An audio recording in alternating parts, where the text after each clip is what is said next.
امام علی علیہ السلام کے خدمت میں ایک شخص آیا اور دست ادب کو جوڑ کے عرض کرنے لگا، یا علی، آپ فرماتے ہیں کہ اللہ نے ہر ایک چیز کو کسی نہ کسی مقصد کے لیے پیدا کیا، تو یہ بار بار پریشان کرنے والی مکھی اللہ نے کیوں پیدا کی ہے؟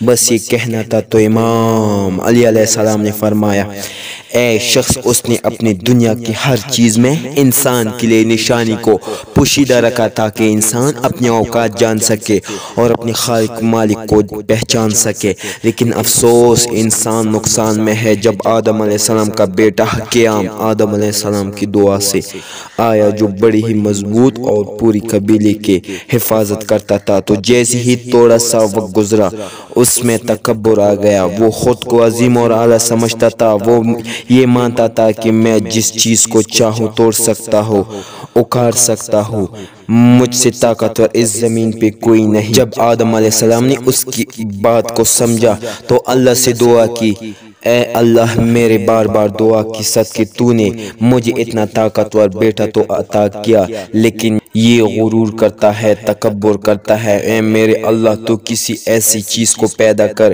جو اس کو معلوم کروائے کہ اس کی اوقات کچھ نہیں۔ بس آدم علیہ السلام کی دعا اللہ کے دربار میں قبول ہوئی اور اللہ نے مکھی کو پیدا کیا۔ جب قیام سوتا تھا، مکھی اس کے چہرے پہ بیٹھ جاتی تھی، قیام کو پریشان کرتی تھی تو اس کو مارنے کی کوشش کرتا تھا۔ اس کا اپنا ہی ہاتھ چہرے پہ لگتا تھا اور اڑ جاتا تھا، پریشان ہوتا تھا۔ اور یوں آدم علیہ السلام اپنے بیٹے کو فرمانے لگے، اے قیام، تو اتنا طاقتور ہوتی ہوئی بھی اس مکھی پہ اپنا اختیار نہیں رکھتا، تو سوچ اتنا بڑی کائنات پہ جو اختیار رکھتا ہے وہ کتنا طاقتور ہوگا۔ جیسے ہی قیام نے اس بات کو سمجھا تو اس نے تکبر سے توبہ کر لی۔